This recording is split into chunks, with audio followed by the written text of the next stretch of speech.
Você está acompanhando uma transmissão oficial da Assembleia de Deus Ministério de Perus.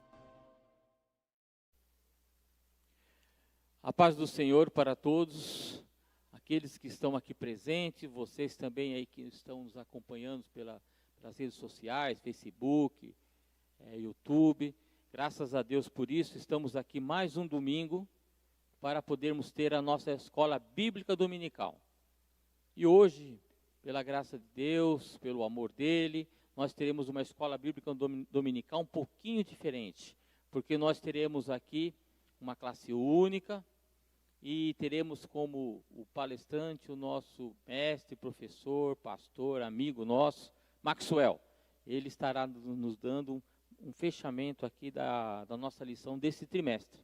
Então, desde já, eu já agradeço a presença de vocês, sabendo que Deus está no meio de nós. Todas as coisas acontecem para o nosso bem e todas as coisas que acontecem é permissão de Deus. Então, por isso, agradeço, quero que vocês realmente participem da escola bíblica dominical e se Deus permitir, logo, logo estaremos de novo com início em 2022, novo trimestre da nossa escola bíblica dominical. Hoje a lição será a lição de número 10, a gente vai fazer a leitura dela, mas depois, durante a aula, o professor Maxwell irá dar o direcionamento, o que nós iremos aprender e escutar. Tá bom, meus irmãos? Por favor, vamos colocar de pé. Vamos fazer uma oração, logo após o pastor Darcerni estará entoando 2 hinos juntamente com a igreja. Depois o professor Isaías estará fazendo a leitura da lição de hoje.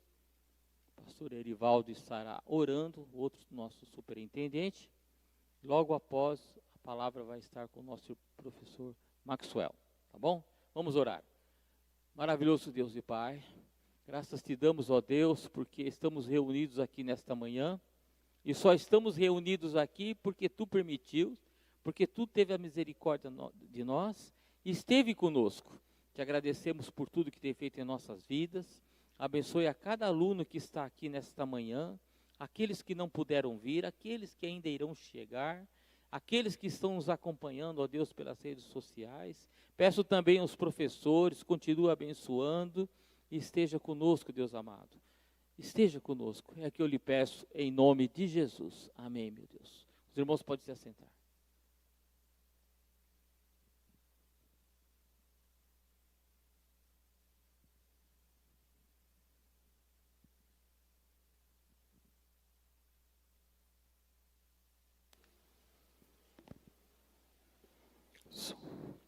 Paz do Senhor para a igreja. Muito bom estarmos na casa do Senhor na manhã de hoje para aprendermos mais uma porção da palavra do Senhor. Eu quero convidar os irmãos para abrir a harpa cristã no hino 210. Harpa cristã, hino 210.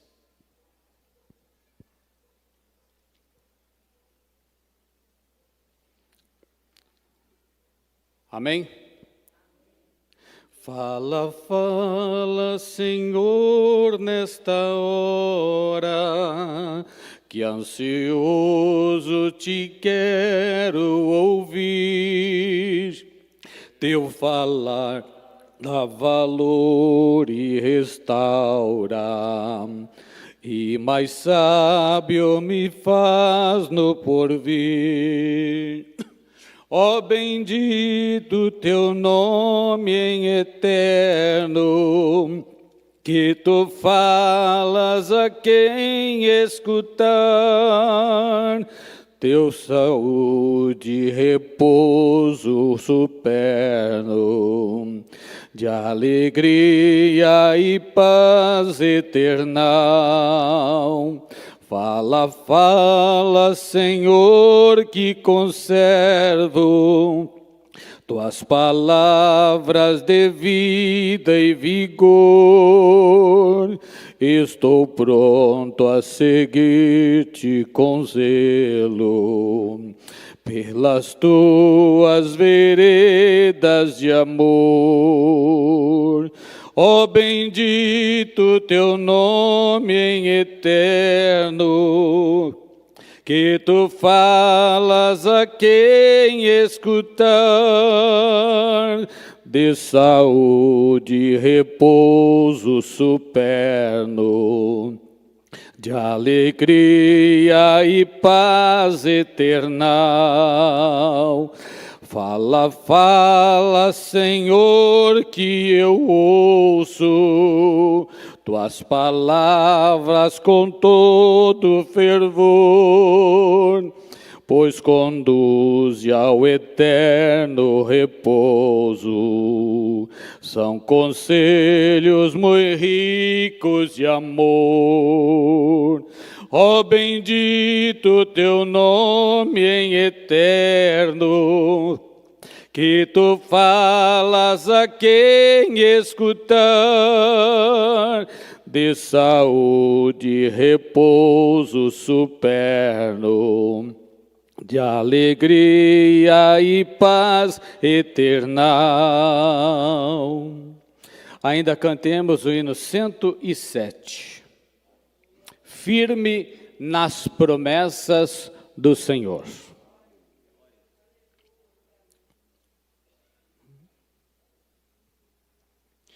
Firme nas promessas do meu Salvador,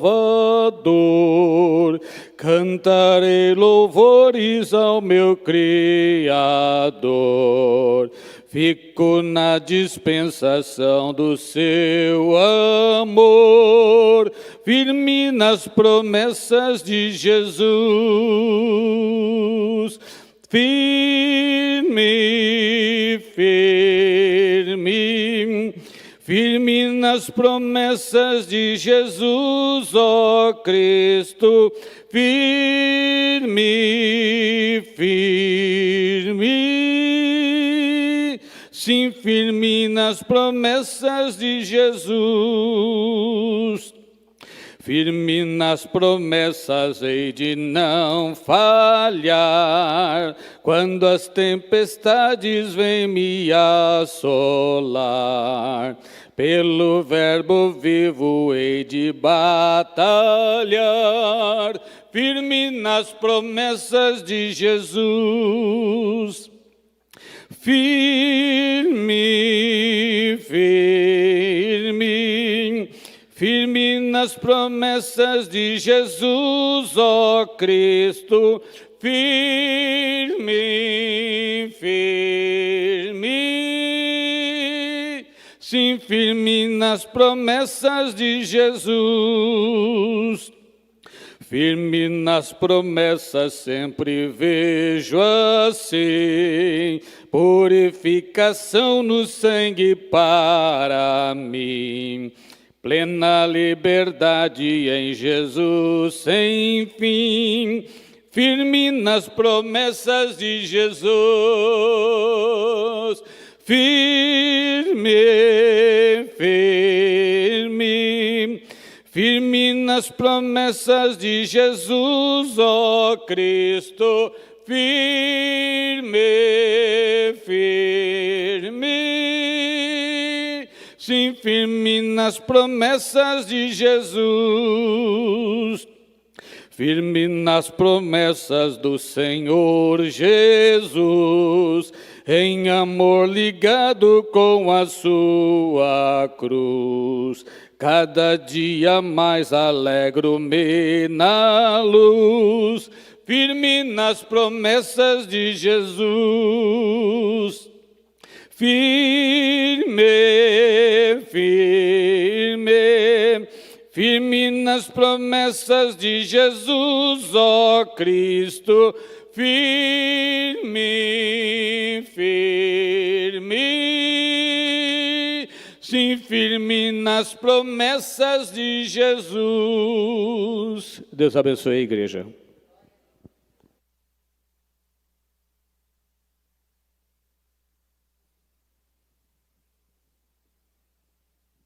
Quero cumprimentar a todos com a gloriosa paz do nosso Senhor e Salvador Jesus Cristo. Amém?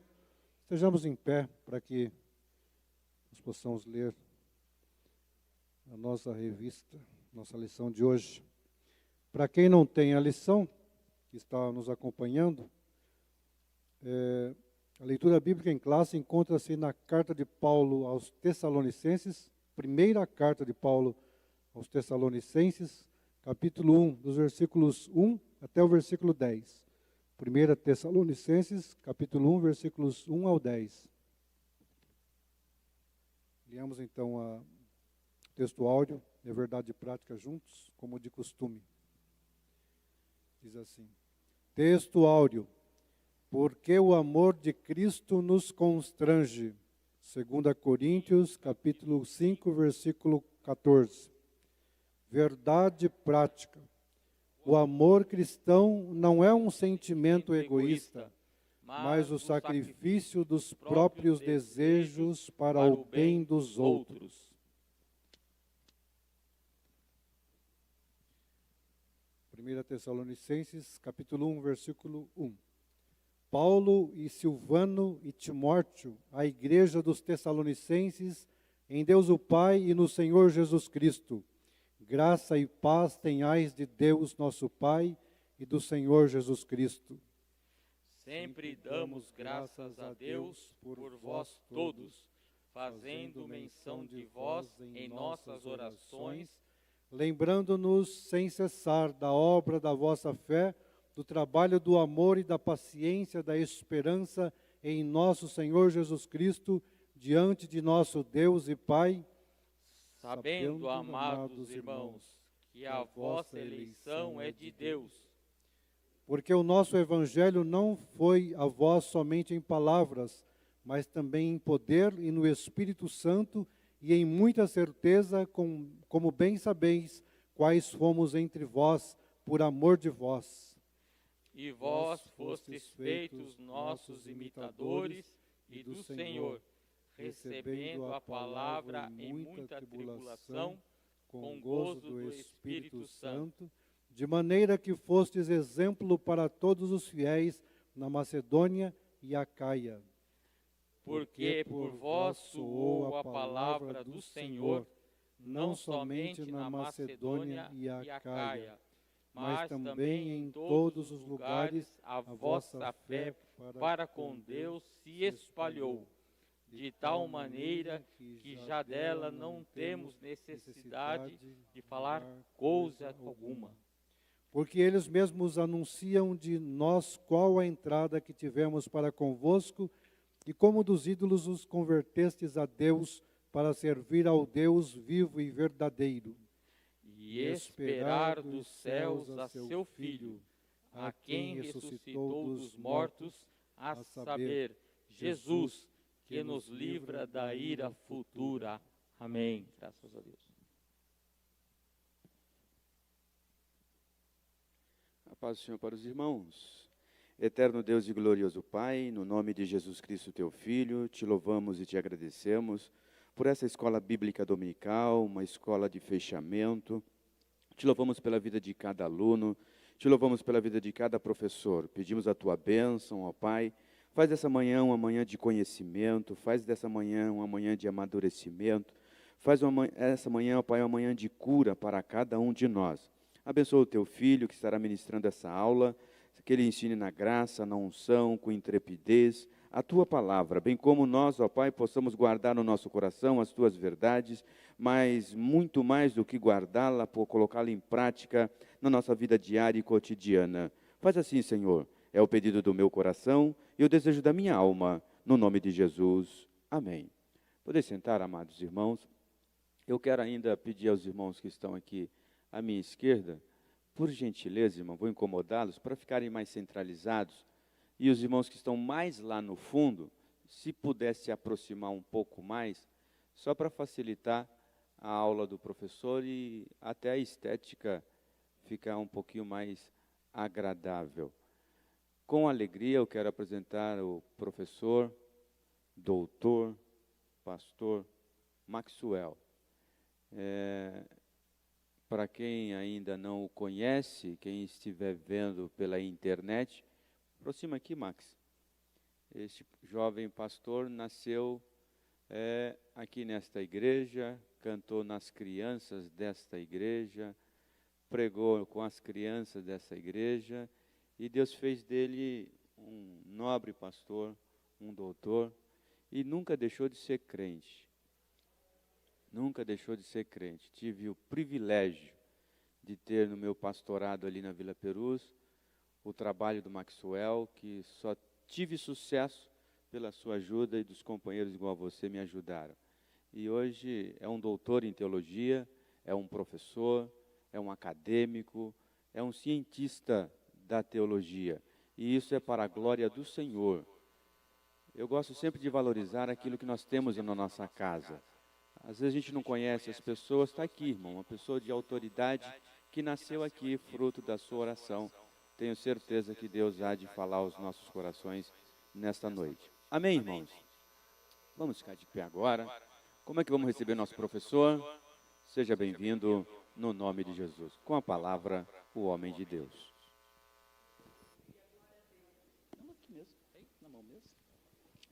Com alegria eu quero cumprimentar a todos e todas com a paz do Senhor.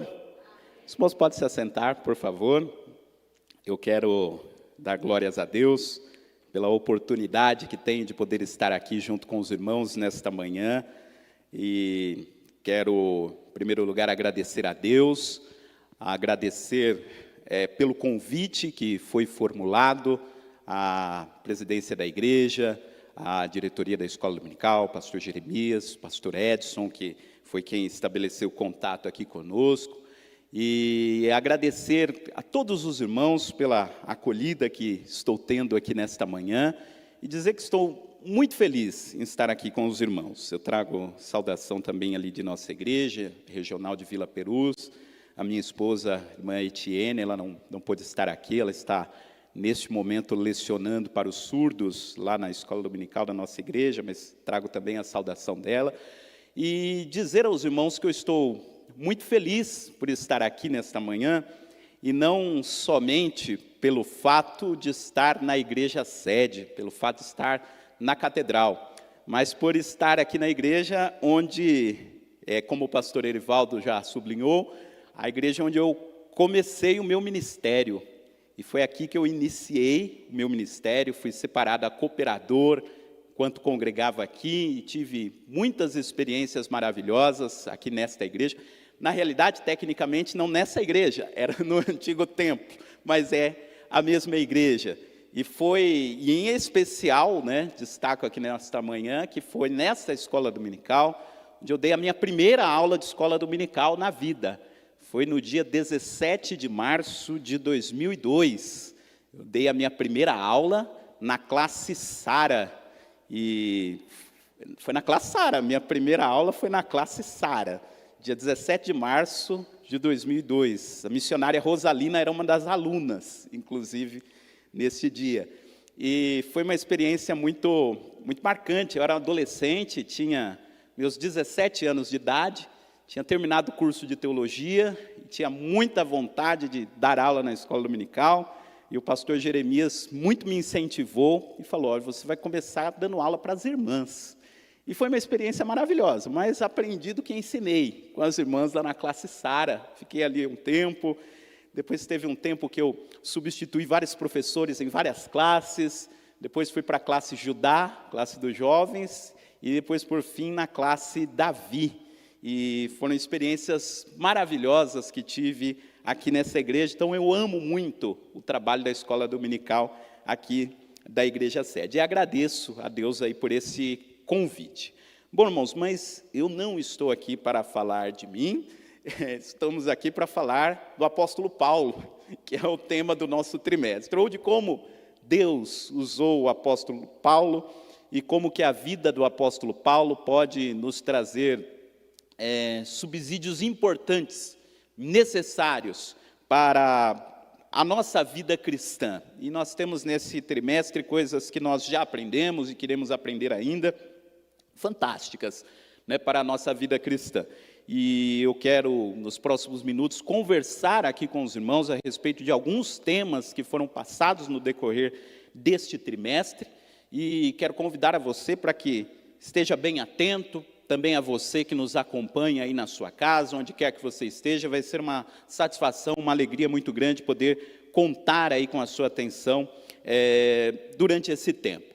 Bom, irmãos, nós, como é de costume, em todo o trimestre, nós temos 13 lições, e a minha proposta aqui para os irmãos é ir passando por alguns dos assuntos que nós já estudamos até aqui. Quero dar um foco também, em algum momento, na lição de hoje, né? Paulo e seu amor pela igreja. Não vou parar em cada uma das lições, mas eu quero trazer aqui alguns temas, alguns assuntos que transpassam essas diferentes lições que nós já estudamos, e algumas que estão ainda nas próximas lições, né? Porque vai até a lição de número 13. E dizer que quando eu recebi essa lição, quando eu fiquei sabendo do tema desse trimestre, eu fiquei muito feliz, porque eu não me lembro, na escola dominical, em algum momento de nós termos uma revista no trimestre, estudando o apóstolo Paulo. Já tivemos muitas lições estudando os escritos de Paulo. Já estudamos Filipenses, já estudamos a carta aos Efésios no ano passado, mas eu não me lembro de uma lição em que nós estudamos a vida do próprio apóstolo Paulo. Então foi muito maravilhoso podermos nos deter aí sobre a vida do apóstolo Paulo e entender qual é essa relação que a vida do apóstolo Paulo, lá no século I, tem a ver conosco. E eu acho, irmãos, que a primeira pergunta que a gente precisa fazer, e eu acho que é a primeira pergunta, toda vez que a gente pega uma nova revista de escola dominical, a primeira pergunta que a gente faz é a seguinte: por que nós temos que estudar esse assunto? E por que estudar a vida do apóstolo Paulo? Por que é importante estudar a vida do apóstolo Paulo? E eu diria para os irmãos que nós temos vários motivos. E o primeiro deles é que, bom, quando a gente olha a composição do Novo Testamento, o Novo Testamento tem 27 livros. Dos 27 livros do Novo Testamento, Paulo escreveu 13. Então nós estamos falando de alguém que escreveu quase metade do Novo Testamento. Então isso é uma coisa muito importante. Segundo lugar, nós precisamos estudar a vida do apóstolo Paulo, porque o apóstolo Paulo foi um dos responsáveis por sistematizar as doutrinas bíblicas. O que isso quer dizer? Como assim sistematizar? Quando a gente vai estudar a Bíblia, eu acho que é algo que a gente sempre precisa fazer, é tentar nos colocarmos no lugar das pessoas que viveram naquela época. Hoje nós estamos acostumados a vir aqui, estudarmos a Bíblia, nós temos a Bíblia em mãos, Antigo e Novo Testamento. A gente precisa lembrar que quando nós vamos estudar sobre a época do apóstolo Paulo, nós estamos numa época em que a Bíblia, logicamente, não estava finalizada. As escrituras que o apóstolo Paulo cita, ele diz lá que o obreiro ele deve estar atento ao que diz as escrituras. Quando ele fala das escrituras, ele está se referindo ao Antigo Testamento. O Novo Testamento estava sendo escrito. E quais eram as informações? Aí você pode imaginar o seguinte, né? Então na época do apóstolo Paulo, ok, ele estava escrevendo as cartas, né? Mas as cartas de Paulo, elas vêm depois dos evangelhos. Então, quando iam numa das igrejas lá que Paulo fundou, os irmãos abriam lá nos evangelhos e acompanhavam as histórias de Jesus. Não, os evangelhos também não estavam escritos. Aliás, o mais provável é que os evangelhos, Mateus, Marcos, Lucas e João, foram escritos depois, inclusive, das cartas de Paulo. Então, quando Paulo estava escrevendo, quais eram as informações que existiam a respeito de Jesus? Ainda não existia nada escrito a respeito de Jesus. E como os irmãos sabiam dos feitos e das obras de Jesus? Sabiam dos feitos e das obras de Jesus por conta daquilo que se falava a respeito de Jesus. Existiam muitas pessoas que circulavam lá pelas igrejas, que tinham convivido com Jesus. Aliás, o próprio apóstolo Paulo fez uma conta em 1 Coríntios 15, e de acordo com as contas de Paulo, Jesus foi visto, depois de ressuscitado, por mais ou menos 500 irmãos. Então, nos primeiros anos, ele tinha 500 pessoas espalhadas pelas diferentes igrejas que estavam abrindo lá pelo Império Romano, que tinham convivido com Jesus, ou que viram Jesus depois de ressuscitado. Fora aqueles que já tinham ouvido Jesus e que não necessariamente viram ele depois de ressuscitado. Então as informações a respeito de Jesus circulavam. Só que a igreja corria um sério risco. Porque essas pessoas que conviveram com Jesus, logicamente, não durariam para sempre. Em algum momento seria necessário registrar essas informações a respeito de Jesus, e não só as informações a respeito de Jesus, registrar aquilo que a igreja cria, quais eram as principais doutrinas. Os irmãos, eles viviam todo o processo da salvação, sabiam que Jesus era quem salvava, sabiam o valor do sacrifício de Jesus na cruz do Calvário. Sim, essas informações circulavam, mas essas informações ainda não estavam escritas. E Paulo foi uma das pessoas que foram usadas por Deus para poder escrever isso, para poder organizar essas doutrinas e para que a gente pudesse ter acesso. Então hoje, se nós queremos estudar a doutrina da salvação, nós temos, por exemplo, a carta de Paulo aos Romanos, em que ele faz uma longa discussão a respeito da salvação. Se nós queremos falar da esperança do arrebatamento, nós temos lá 1 Tessalonicenses, que inclusive foi o texto bíblico da lição de hoje. Então Paulo, ele foi usado por Deus para sistematizar essas doutrinas, não somente ele.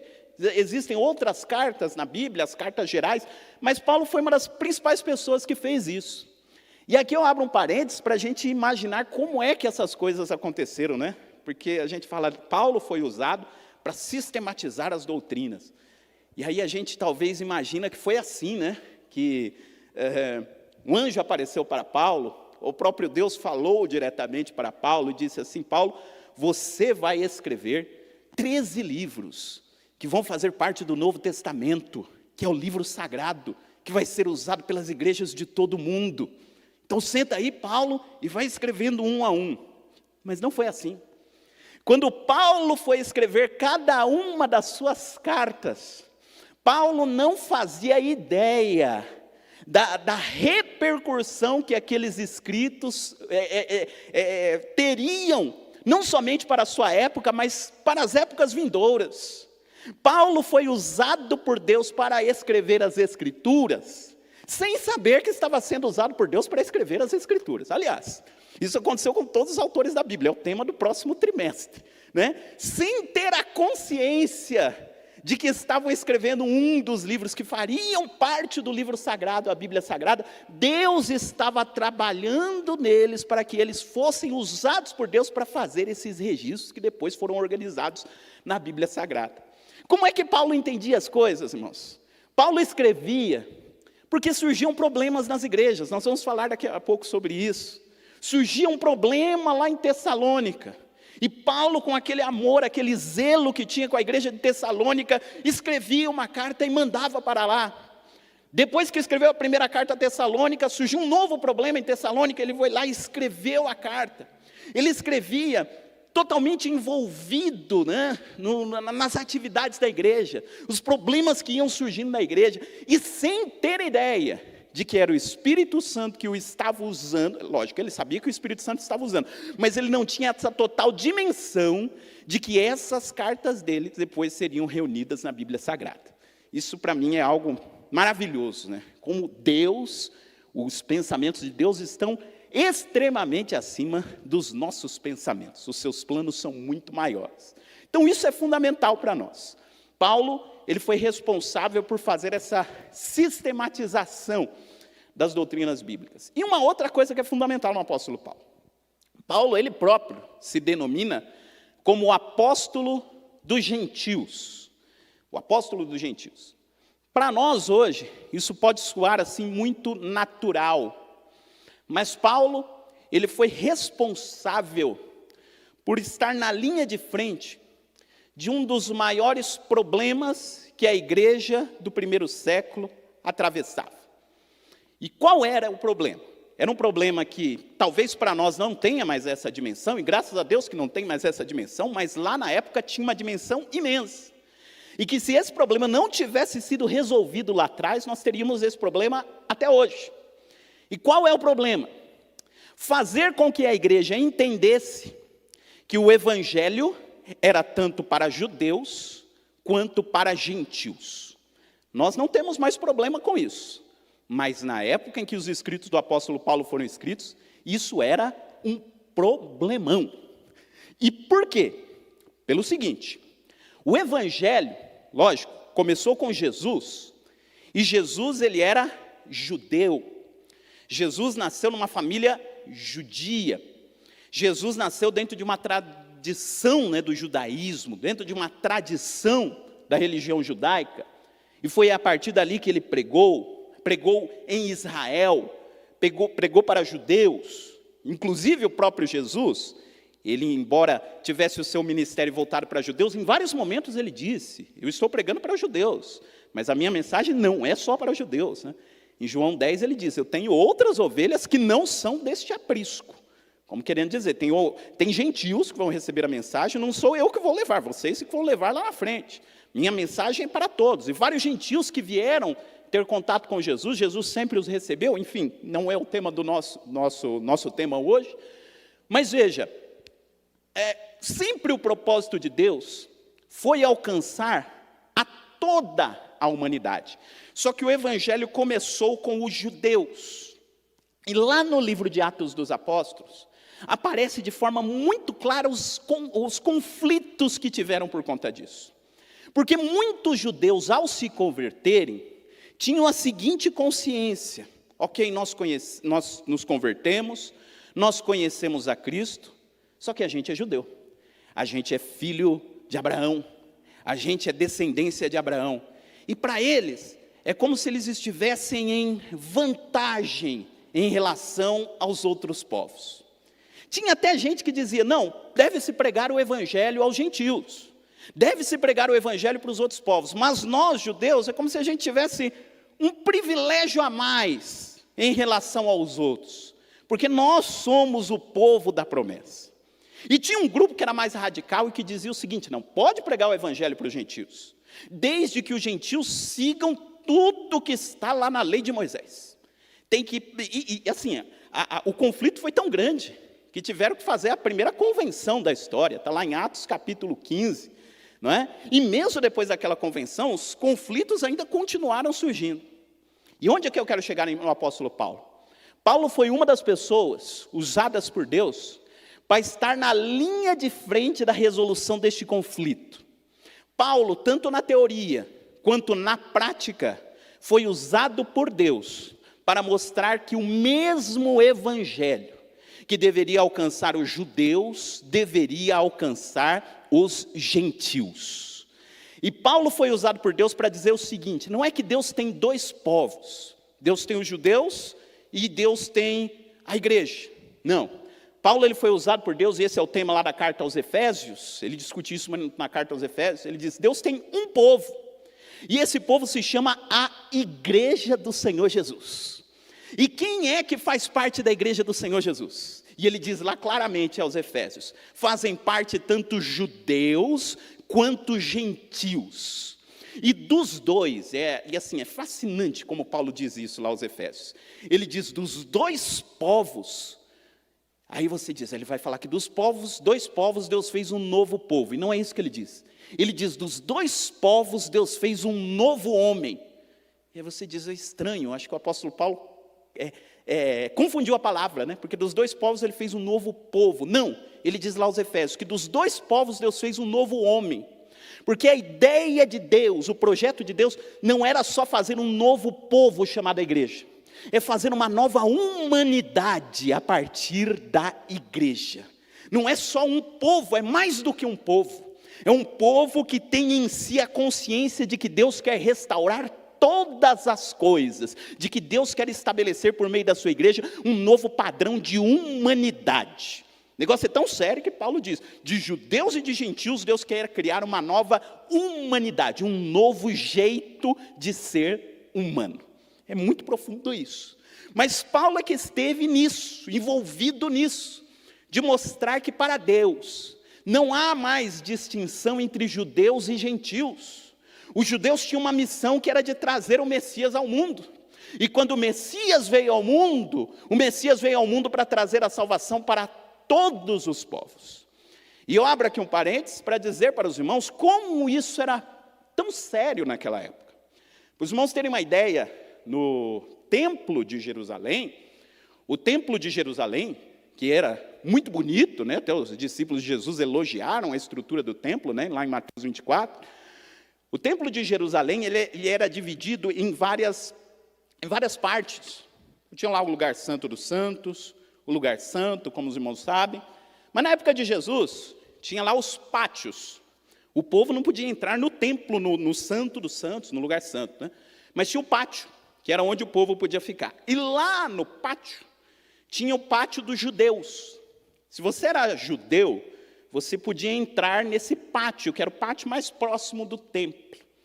Quando terminava o pátio dos judeus, tinha um muro, e aí depois desse muro tinha um segundo pátio, que era o pátio das mulheres. Tinha o pátio dos judeus, homens, tinha o pátio das mulheres. Depois tinha um outro muro, que era o pátio dos gentios. Se você era gentil, você só podia ficar nesse último pátio, ou no primeiro pátio, né? Você entrava e tal. E quando você chegava naquele muro, né?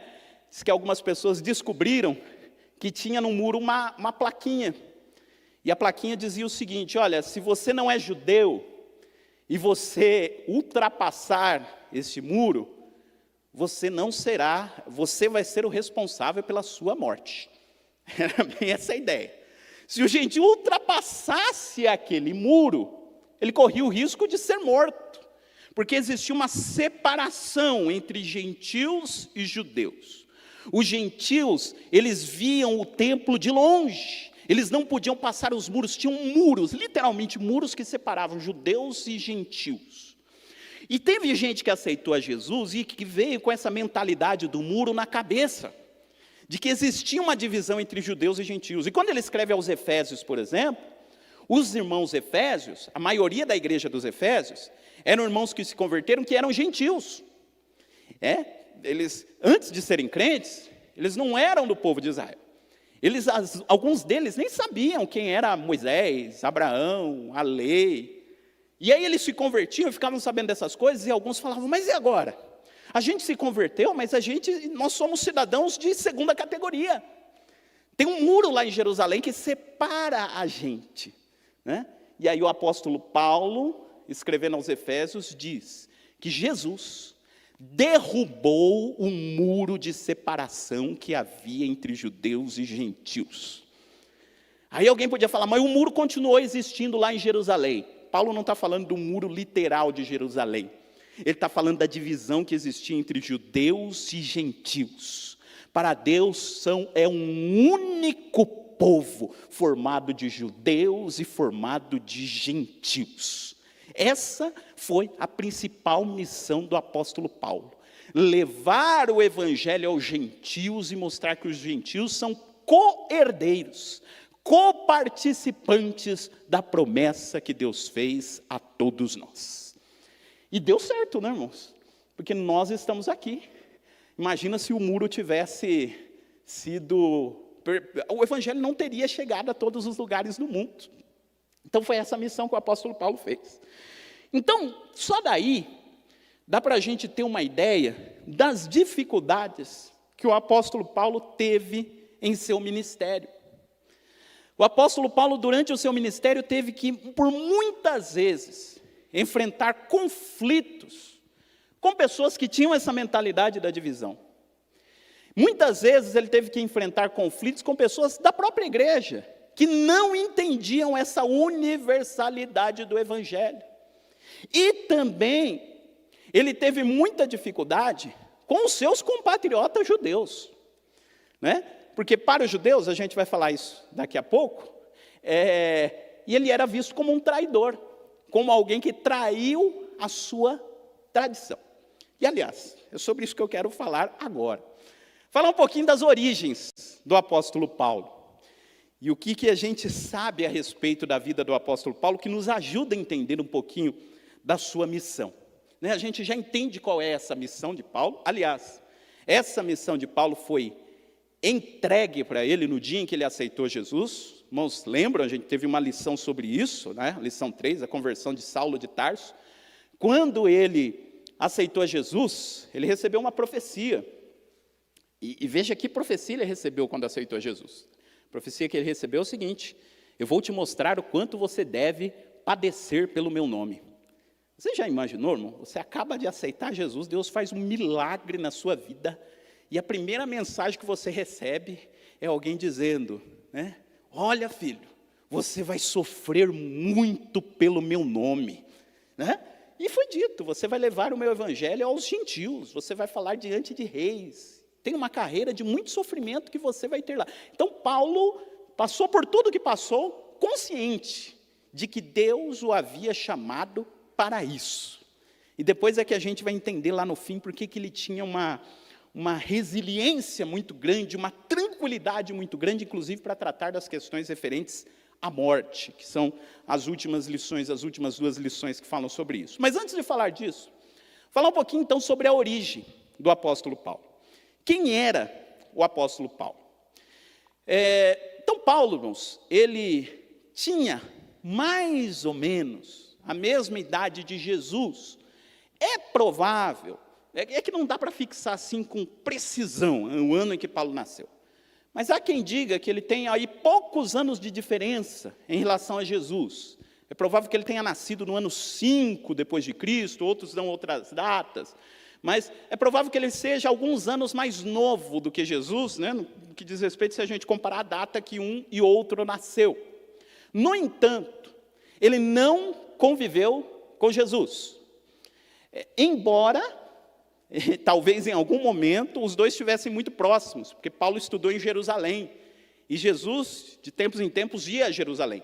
Mas nós entendemos que nunca houve nenhum encontro entre os dois. Provavelmente, quando Jesus foi crucificado, né, no final da sua vida, Paulo não estava em Jerusalém naquela época. Então, Paulo ele não teve um encontro com Jesus, enquanto Jesus, antes da morte de Jesus. Mas ele nasceu um pouco depois, alguns anos depois. E outra coisa, né? Paulo ele não era ali da região. Embora ele tivesse estudado em Jerusalém, Paulo ele não nasceu ali na Galiléia ou na Judéia. Ele nasceu em outra região do império. Por isso que ele é chamado de Saulo de Tarso. Ele nasceu na cidade de Tarso. A cidade de Tarso, para os irmãos terem uma ideia, era uma mega cidade naquela época. Há quem diga que Tarso tinha de 200 a 300 mil habitantes. Se hoje para nós, uma cidade de 200 mil habitantes já é grande, imagina o que era naquela época. Uma cidade de 200 a 300 mil habitantes. Era uma cidade muito grande, muito movimentada, era próximo ao mar, então tinha muita circulação de pessoas ali em Tarso. Em Tarso diz que tinha um grande estádio, né, onde aconteciam corridas, por isso que Paulo, em algum momento, fala lá dos que correm no estádio. Muito provavelmente lá em Tarso ele já tinha visto várias dessas competições. Paulo ele era dessa cidade, de Tarso. E uma coisa importante, 2 coisas importantes na formação de Paulo que a gente precisa entender. Primeiro, ele era judeu, mas ele não era qualquer judeu. Ele era um judeu extremamente comprometido com aquilo que dizia a lei. Ele tinha alcançado uma profundidade muito grande no estudo da lei. Naquela época, existia um costume, que assim, né, os judeus têm essa cultura de preparar a criança desde muito cedo para entender a lei, para decorar, inclusive, a lei. Está lá no livro de Deuteronômio, né, que os pais deveriam ensinar as crianças pelo caminho, enfim, os irmãos conhecem o texto. E tinha-se esse costume de que, de tempos em tempos, à medida que a criança ia crescendo, iam se fazendo certas, vamos dizer, certas peneiras naquela criança. Como assim? A criança aprendeu a ler, e aí você percebeu que aquela criança era uma que se destacava entre as demais. Então você pegava aquela criança e se dava um treinamento mais avançado. Ela crescia um pouquinho, aí você observava que ela se destacava entre as crianças nessa segunda etapa, você separava ela. E aí chegava uma época lá, na adolescência, que se pegava os melhores. e falavam, não, você é bom, você já decorou a lei, você sabe tudo sobre as leis, você vai estudar com um rabino, você vai ser mandado para estudar aos pés de um mestre. E aí ele ia e ele estudava na casa daquele mestre, daquele rabino. Ele ia morar com aquele rabino e ele ia aprender tudo o que ele pudesse com aquele rabino. Não somente a teoria, não somente os escritos, mas o modo de vida do rabino. Ele ia morar com o rabino, diz que ele ia, os pés dele pisariam no mesmo pó que os rabinos pisavam. Ele ia morar com o rabino. E Paulo, ele foi estudar aos pés de Gamaliel. Quem era Gamaliel?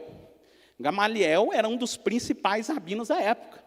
Ele era neto de Hilel. Hilel, até na história secular, é muito famoso, é muito conhecido como um dos principais intérpretes do Antigo Testamento. Então, para os irmãos terem uma ideia de como é que foi a vida de Paulo. Na sua adolescência, ele foi para Jerusalém para estudar aos pés de Gamaliel, viver lá na casa de Gamaliel e aprender com Gamaliel. Então, Paulo, ele tinha assim um profundo conhecimento da lei, porque estudou com um dos melhores lá da época. E aí é interessante estudar a vida de Paulo, que a gente vai pegando uma informação aqui, outra informação aqui, e lá no meio a gente descobre que Paulo tinha uma irmã que morava em Jerusalém. Aí eu lembro de uma mensagem do pastor Fernando Cardoso, uma vez ele falou sobre o sobrinho de Paulo. Paulo tinha um sobrinho lá em Jerusalém que ajudou ele em um momento que ele foi preso, né? Ele tinha parentes que moravam em Jerusalém, e ele foi estudar aos pés de Gamaliel. Então veja, Paulo ele era um judeu com uma alta formação. A Bíblia não afirma que ele chegou a ser um rabino, não afirma que ele chegou a ser um rabino, mas é provável que ele estivesse caminhando para isso. Né? Embora não fosse rabino, estava ali em pé de igualdade com os principais rabinos da época. Essa era a primeira formação dele. A formação dele como judeu, extremamente, um conhecedor extremo das Escrituras. Segunda coisa, que a Bíblia nos mostra também. Paulo, ele era cidadão romano. O que isso quer dizer? O que significa ser um cidadão romano? Naquela época, no Império Romano, separavam as pessoas por classes. Então, tinha pessoas que tinham mais direito do que os outros. E quem é que tinha mais direito? Era aquele que era reconhecido como cidadão romano. Os judeus estavam espalhados por todo o Império. Os judeus tinham algumas obrigações, tinham alguns privilégios, mas se você tinha o título de cidadão romano, você tinha mais privilégios do que outros, você tinha mais direitos. Era como, sabe... isso que a gente ouve às vezes do passaporte diplomático, né? O passaporte diplomático tem essa liberdade de circulação. Então, o cidadão romano ele podia circular por todo o império. Se o cidadão romano fosse preso, tinha algumas leis que não se aplicavam a ele. Se o cidadão romano fosse preso, ele não podia ser chicoteado em público, por exemplo. A gente sabe que Paulo ele exigiu esse direito em algum momento, né? Depois que tinham flagelado ele em público, ele disse, olha, você sabia que não podia fazer isso comigo? Por quê? Porque eu sou cidadão romano. O homem deu um susto, você é cidadão romano? Sou. Eu comprei o título. Ele falou, eu sou cidadão romano, eu nasci com esse título. Né? Várias vezes Paulo usou esse recurso, ele era cidadão romano. Por que Paulo era cidadão romano? E veja, a gente vai juntando, né, montando o quebra-cabeça. A gente entende, Paulo disse isso também, que Paulo ele tinha profissão, ele era fabricante de tendas. Lembra que ele falou que ele era fabricante de tendas? Então, o mais provável é que, porque era costume naquela época, os filhos aprenderem a profissão dos pais. É provável que o pai de Paulo fosse fabricante de tendas, tivesse ensinado o ofício para Paulo, e como o pai de Paulo teria construído tendas para o exército romano concedeu ao pai de Paulo o título de cidadão romano. Por isso que Paulo já nasceu com esse direito de cidadão romano. É uma hipótese. Então, há quem acredite que foi isso que aconteceu. O pai de Paulo, que morava em Tarso, e tinha lá, guardadas as devidas proporções, uma pequena empresa lá de fabricação de tendas, né? Tinha treinado seu filho, fez vários serviços para o Império Romano e recebeu o título de cidadão romano. Então, Paulo, ele transitava nesses dois mundos. Ele era um judeu, mas era alguém que conhecia muito da cultura dos romanos, né? Dos gregos, vivia numa grande cidade. E tudo isso lá na frente foi fundamental para o trabalho que Deus chamou o apóstolo Paulo para fazer. Só que aí, tem duas coisas que eu queria destacar para os irmãos. Como era a vida de Paulo, ou de Saulo, antes de se converter? E aí tem a questão, né? É Saulo ou é Paulo? Deus mudou o nome de Saulo ou não? Não, Deus não mudou o nome dele, né? E alguém diz, mas tem até o hino, né? Que fala que Deus transformou. Sim, o hino fala que Deus transformou ele. Ele tinha um tipo de vida quando chamavam ele de Saulo, e depois quando ele passou a ser chamado de Paulo. Mas assim, é que na época tinha-se esse costume dos judeus. Os judeus, eles tinham o seu nome judaico, e às vezes tinham um segundo nome, que era um nome romano, ou um nome grego, um nome que era usado no Império. Então você tem, por exemplo, na Bíblia, João Marcos. Lembra o Marcos, que escreveu o Evangelho? Né? O nome dele era João Marcos, era um nome judaico e um nome grego. Né? E tem outros exemplos aí na Bíblia, de pessoas que tinham esses dois nomes. Era assim, entre os judeus, ele se apresentava como Saulo. Entre os gentios, ele usava o nome Paulo. Isso era muito comum. O que acontece é o seguinte, que antes da conversão, a Bíblia destaca o nome dele de Saulo. E depois da conversão, ele passa a usar o nome Paulo, até porque o seu ministério foi entre os gentios. Né? Mas o que eu queria dizer é o seguinte, o que Paulo teve que abrir mão quando ele se converteu? Como era a vida dele antes? Vejamos, em termos da religião, Paulo ele estava sendo preparado para ser um dos melhores da sua época, não é? Ele estava em pé de igualdade com os principais rabinos da época. E em termos, assim, vamos dizer, profissionais, em termos familiares, Paulo ele estava com a vida feita. Porque se é verdade que o pai dele fabricava lá tendas, muito provavelmente Paulo foi treinado para dar sequência aos negócios do pai. Talvez a família lá do pai de Paulo tivesse aí vários escravos que trabalhavam para ele. Paulo aprendeu a fazer tenda, não é que ele precisava ir trabalhar na tenda, ele foi treinado para chefiar. Então Paulo ele estava assim, com a sua vida feita, tanto em termos religiosos, quanto em termos profissionais, em termos familiares. E lá no livro de Atos dos Apóstolos, a primeira vez que aparece ele, quando é que é feita a primeira referência a ele? No martírio de Estevão. E a Bíblia diz que, fala, né, daquele comovente episódio, né, no martírio de Estevão, lá no livro de Atos dos Apóstolos, e a Bíblia diz que quando foram apedrejar Estevão, num julgamento assim muito estranho, né, porque já decidiram e já foram apedrejando ele ali, nem não fizeram o que era praxe na época de levar o caso lá para os romanos, enfim. Bom, quando foram apedrejar Estevão, a Bíblia diz que depositaram as suas vestes aos pés de um jovem chamado Saulo. E quando a gente lê esse versículo a primeira vez, diz, né, depositaram as suas vestes aos pés de um jovem chamado Saulo. Dá a impressão que as vestes de Estevão, não é? Pegaram as vestes de Estevão, iam apedrejar Estevão e depositaram as vestes de Estevão aos pés de Saulo. Não é. De quem que são as vestes? É assim, uma coisa muito prática. Iam apedrejar a Saulo. Para você não é isso que eu estou falando. Para alguém apedrejar outro, a pessoa precisava de desenvoltura.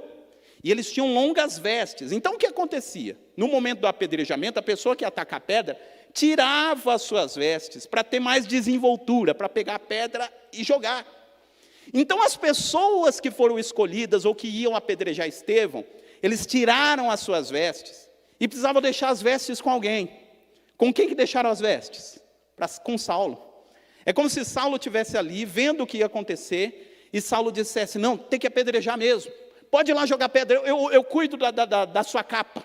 E um deu a capa para Paulo, o outro deu a capa para ele, e ele ficou lá segurando, cuidando das vestes daqueles que foram apedrejar Estevão. E a Bíblia diz que ele concordou na sua morte. Interessante, né? Estevão morreu sem imaginar que um dos maiores evangelistas da história da igreja estava ali e que o seu martírio teria algum tipo de influência, né, sobre a conversão do apóstolo Paulo. Porque lá na frente ele fala alguma coisa sobre isso, né? Ele diz, eu estive lá no martírio de Estevão. Então ele esteve lá concordando. Essa é a primeira referência que a Bíblia diz. E a Bíblia diz que nessa época, eu já estou caminhando aqui para a lição 3, diz que ele respirava ameaças contra os discípulos do Senhor. Em Atos 9, diz que ele estava obstinado. Sabe o que é alguém obstinado? Respirava ameaças. Eu imagino assim, aquela respiração pesada dele, falando, eu tenho que acabar com essa seita. Esse era Saulo, empenhado em fazer o máximo possível para que o grupo de cristãos fosse exterminado. Não é? E é aí que ele aparece. E aí a gente entra na lição 3, que fala sobre a sua conversão. E a conversão de Saulo, irmãos, assim, foi maravilhosa. Os irmãos conhecem todo o que o texto diz lá em Atos 9. E eu sempre fiquei com uma coisa na cabeça na conversão de Saulo. Que é assim, eu não conheço ninguém que tenha tido uma conversão, um testemunho de conversão igual ao de Paulo. Você conhece alguém que, porque se Paulo chegasse aqui, a gente fosse entrevistar ele e dissesse, quem pregou o evangelho para você? O que ele ia responder? Jesus. Não, quem que Jesus usou para pregar o evangelho para você? Ele diria, não, foi o próprio Jesus que pregou o evangelho para mim. Você conhece alguém que aceitou a Jesus com o próprio Jesus aparecendo para ele? Eu não conheço. E eu fiquei muito tempo com isso na cabeça. Por que que o próprio Jesus apareceu para Paulo no caminho de Damasco? E não apareceu para outros. Aí depois descobri que tem um outro na Bíblia que Jesus apareceu também. Depois a gente vai falar do outro caso. Mas nesse caso, por que que Jesus próprio apareceu para ele? E uma das coisas que a gente pode dizer para responder essa pergunta é o seguinte, irmãos. Paulo seria usado por Deus lá na frente para ser apóstolo. E dos requisitos para ser apóstolo era ter convivido com Jesus. Paulo não conviveu com Jesus. Então, iriam acusar ele de dizer, você é apóstolo, Deus te comissionou para apóstolo, você nem viveu com Jesus, você não conviveu com Jesus. E, aliás, não é que iam acusar ele disso, acusaram ele disso. Ele teve um problema lá na igreja de Corinto, e uma das coisas que falaram para ele é o seguinte, você não é apóstolo. Em primeiro lugar, porque você não conviveu com Jesus. Aí Paulo dizia, claro que sim. Quem pregou o evangelho para mim foi o próprio Jesus. E ele próprio diz, não foi em condições normais. Eu nasci como um abortivo, né? Ele usa essa expressão. Depois de todo mundo, Jesus apareceu para mim também. Se um dos requisitos era ter visto Cristo, Paulo viu a Cristo. E por isso que o seu apostolado estava garantido. Que coisa maravilhosa. Jesus apareceu para Paulo por conta daquilo que queria fazer com Paulo lá na frente, né? E assim, quando a gente vai estudar aquele texto, você vê, né, que Jesus apareceu para Paulo, mas o resto da obra, ele colocou para Ananias. Eu me lembro de uma mensagem do pastor Israel Januário falando disso, que ele diz, né, Jesus estava diante de Paulo, por que ele próprio já não explicou para Paulo tudo o que tinha que fazer? Mas aí Jesus disse, vai até a rua direita, e lá te será dito o que tem que fazer. Você fala, por que Jesus já não falou tudo? Porque Jesus tem prazer em usar a sua igreja. Tinha um discípulo chamado Ananias, que daria continuidade àquilo que Jesus começou a fazer. Que é o que a gente faz, né, irmãos? Todos nós aqui damos continuidade àquilo que Jesus começou a fazer. Aleluia. Mas voltando aqui, né, só para matar a curiosidade dos irmãos, né, quem foi o outro que apareceu? Eu tenho outro personagem na Bíblia que Jesus apareceu para ele, que foi Tiago, irmão do Senhor. Paulo diz isso lá em 1 Coríntios, que depois que Jesus ressuscitou, ele apareceu para Tiago. E como que foi esse encontro? A Bíblia não conta para nós. Mas depois da ressurreição, Jesus apareceu para Tiago, que foi quem escreveu a epístola, né, de Tiago. Né? Ele teve um encontro, porque quando esse tinha convivido com Jesus, ele era irmão de Jesus, mas quando ele convivia com Jesus, ele não acreditou em Jesus. Ele desdenhou de Jesus, está lá em João 7. Mas depois da ressurreição, Jesus teve um encontro onde ele apareceu ressuscitado para Tiago. A gente não sabe como foi esse encontro, mas a gente sabe que esse encontro existiu. Paulo disse lá em 1 Coríntios 15 que Jesus teve um encontro com Tiago. Quando estivermos lá no céu, a gente pergunta como é que foi para o irmão Tiago. Mas veja, por conta disso, e Tiago se tornou a principal liderança da igreja de Jerusalém. Então essas experiências que eles tiveram com Cristo, os credenciaram, né, para exercer o apostolado. E veja só que coisa interessante, né? Como que foi essa conversão de Saulo. tudo que tinha Saulo. E a primeira coisa que aconteceu na conversão, ele teve que ir lá, e ele teve que depender, literalmente, ele teve que depender de um dos irmãos, aos quais, nos versículos anteriores, ele estava morrendo de raiva. Ele não queria exterminar todo mundo, pois Deus fez com que a conversão dele fosse tão maravilhosa, né, que ao mesmo tempo, porque a conversão é marcada por dois elementos. A conversão sempre acontece quando tem algo que é muito glorioso, mas ao mesmo tempo que mostra a nossa pequenez, a nossa insignificância. Porque ao mesmo tempo que Paulo viu a glória de Jesus aparecendo para ele, Paulo ficou cego. Paulo percebeu que não era nada. E a conversão sempre acontece isso, a gente percebe a glória de Deus e a nossa insignificância ao mesmo tempo. Paulo ficou cego e ele teve que depender de um dos irmãos que estava no plano dele perseguir os irmãos. E foi o irmão que entrou lá e foi orar por ele. E é maravilhoso, né? Quando a igreja atua sob a direção do Espírito Santo. Porque quando Ananias chegou para Paulo, qual foi a primeira coisa que ele falou para Paulo?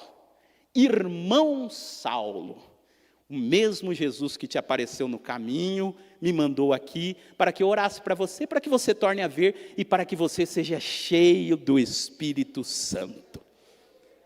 Ele aprendeu de perseguidor, virou irmão de Ananias, que orou por ele e ele recuperou a visão. Mas a partir daí, o que Paulo perdeu, irmãos? Veja, Paulo perdeu todo o prestígio que ele tinha no judaísmo. Porque os mesmos círculos que admiravam ele, e falavam, Saulo é top. Saulo vai ser um dos principais rabinos. As mesmas pessoas que disseram para ele, e diziam isso para ele, agora falam, não, agora Saulo se debandou para o lado dos cristãos.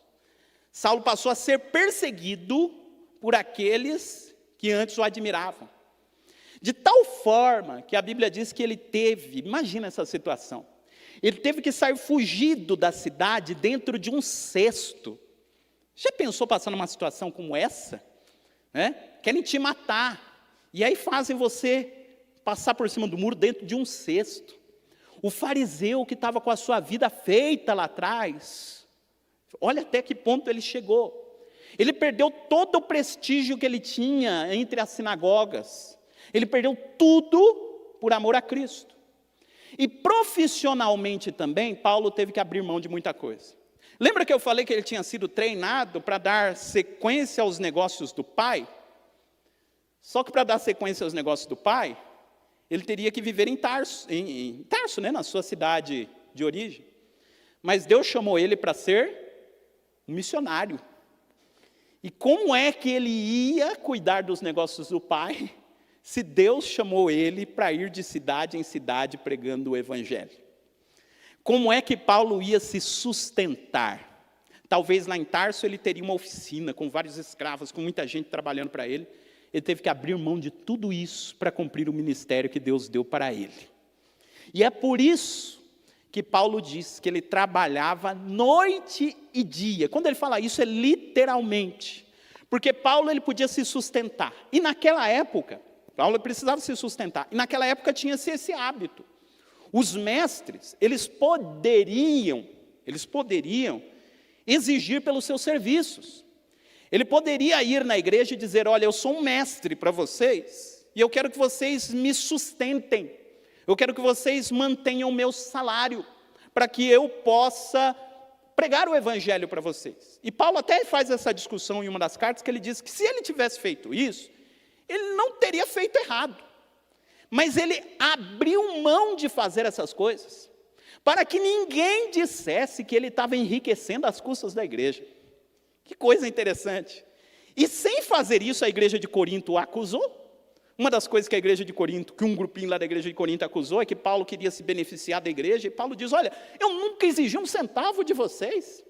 Imagina se eu tivesse exigido, não teria errado. Mas nunca exigi para não ser pesado a ninguém. Paulo fez uma opção de trabalhar com as próprias mãos, para que não existisse nenhum tipo de disse-me-disse, de qualquer coisa contra ele. Então, como era a vida de Paulo fabricando tendas? Ele chegava numa cidade onde ele se instalava, E lá ele ia fabricar tendas. Quando surgia um tempo, Paulo ia lá e escrevia as cartas lá para as igrejas.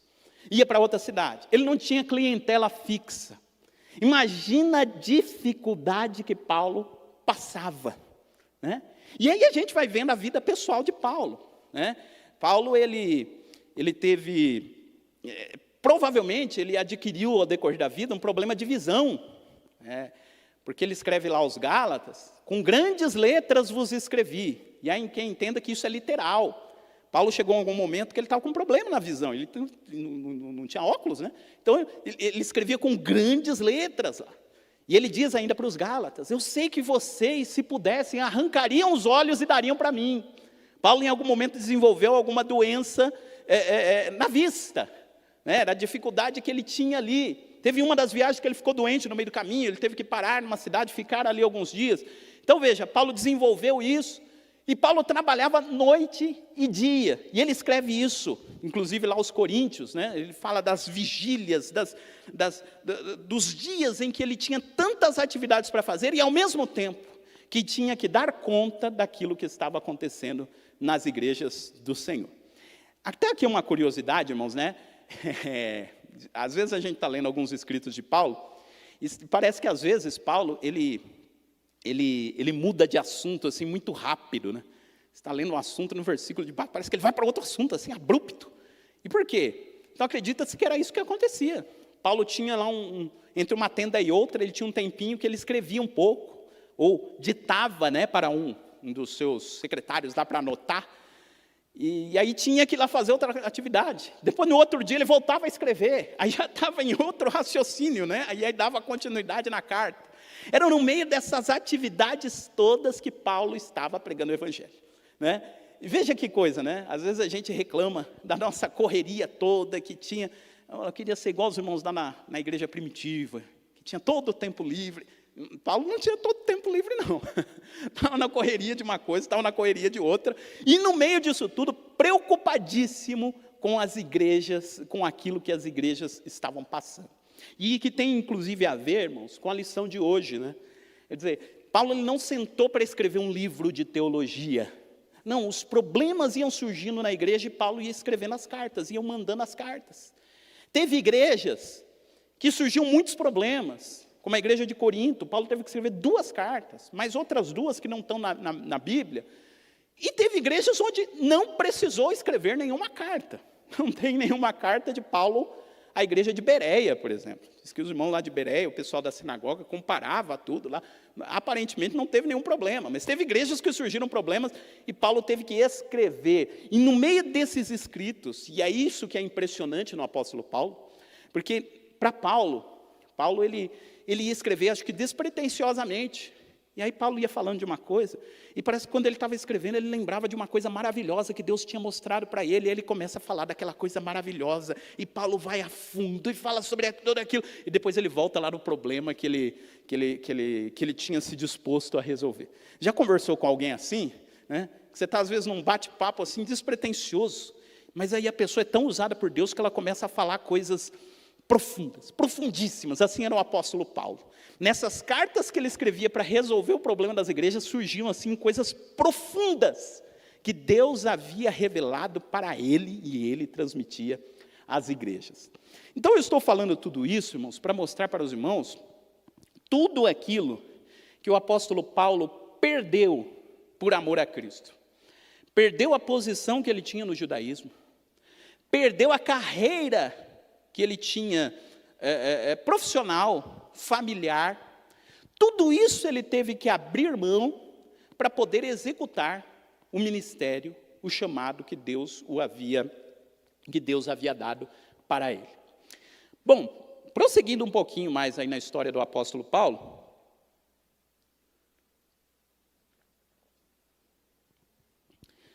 então ele teve que abrir mão disso tudo e trabalhou intensamente durante toda a sua vida.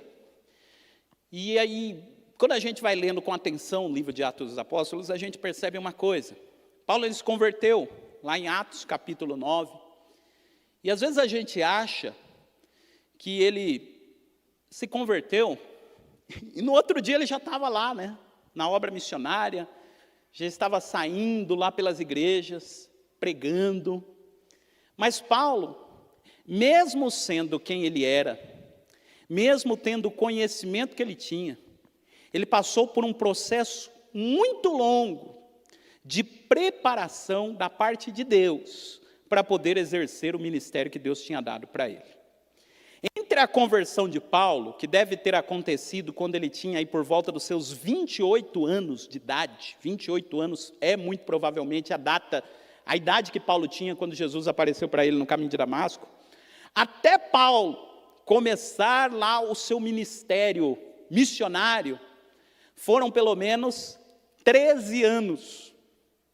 E nesses 13 anos aconteceram muitas coisas. Ele foi lá para o deserto da Arábia, ficou lá 13 anos, ficou lá 3 anos, colocando em ordem tudo o que estava na cabeça dele. E aí Jesus revelou algumas coisas para ele. Por exemplo, a ceia, o texto da ceia diz que eu recebi do Senhor o que também vos ensinei. Ele recebeu isso do Senhor, o Senhor explicou para ele em algum momento. Paulo foi lá no deserto da Arábia, onde ele teve que reorganizar todos os seus pensamentos. Ele foi a primeira vez lá para a igreja de Jerusalém. E parece que quando ele foi para a igreja de Jerusalém a primeira vez, não causou muito impacto a ida dele lá. E aí Paulo voltou para Tarso. E aí diz que foi uma época em que as igrejas tiveram paz, Então, Paulo ele ficou por vários tempos, ele era o perseguidor, no começo ficou aquele comentário todo, o perseguidor se converteu, mas ele ficou um monte de tempo sem ser comentado, servindo ao Senhor lá na sua cidade, aprendendo bastante. Mas aí, a Bíblia fala de um outro personagem do Novo Testamento, que é o irmão Barnabé. Barnabé foi um dos que no começo do ministério do Paulo, foi quem deu crédito para o apóstolo Paulo. E isso até é uma coisa que eu queria frisar. Não, deixa para eu falar isso daqui a pouco. Primeiro vamos falar de Barnabé, senão eu vou para outro assunto e acabo não concluindo esse aqui. Mas Barnabé foi um que, num momento em que muitos desacreditavam da conversão dele, Barnabé foi alguém que acreditou que Paulo de fato era convertido, Paulo era um dos nossos. Mas aí passou-se o tempo, e aí depois de muito tempo, de vários anos, surgiu, veja como que Deus trabalha, surgiu uma situação numa igreja que não tinha destaque lá no começo, mas que começou a crescer e começou a se desenvolver de uma forma muito surpreendente, que era a igreja de Antioquia. E a Bíblia fala de algumas situações que aconteceram lá em Antioquia, e foi a hora que Barnabé lembrou-se de Paulo. Diz, Paulo é o obreiro com perfil exato para vir aqui para Antioquia. E trouxe ele para Antioquia.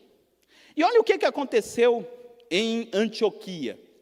Antioquia tem um versículo assim que é fundamental para nós. Atos capítulo 13, versículo 1. Se os irmãos puderem acompanhar, Atos capítulo 13, versículo 1, fala para nós algo que aconteceu na igreja de Antioquia e que nos ajuda a entender, inclusive, o ministério do apóstolo Paulo. Atos capítulo 13, versículo 1, diz assim, isso depois que Paulo tinha vindo para Antioquia por meio de Barnabé. Barnabé trouxe Paulo para congregar em Antioquia. Na igreja que estava em Antioquia, havia alguns profetas e doutores, a saber, Barnabé, e Simeão, chamado Níger, e Lúcio, Cirineu, e Manaém, que fora criado com Herodes, o tetrarca, e Saulo. Esse versículo tem alguns detalhes assim, irmãos, muito interessantes. Quem é que congregava em Antioquia? A gente descobre que a igreja de Antioquia é uma igreja formada por gente de diferentes tipos. Porque o texto diz aqui que em Antioquia havia alguns profetas e doutores, a saber, Barnabé. Quem era Barnabé? Barnabé era judeu. Tinha judeu congregando em Antioquia.